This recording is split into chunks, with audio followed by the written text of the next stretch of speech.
Hello everyone, my name is Michael Davin Andika Putra. I'm from Diponegoro University, majoring in management.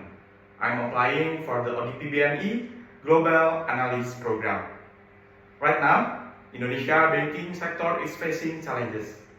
Money supply growth has slowed to 6.7% per year on year, and high lending rates make it hard for small businesses to grow. At the same time, digital transactions have increased by more than 30%, while traditional banking is declining. To keep up with this change, banks need to innovate. BNI is responding with BNI Gria, offering affordable home loans for your buyers. BNI is also improving digital services like BNI Mobile Banking and BNI Direct to make banking easier more and more accessible. Working together is the key to sustainable economic growth.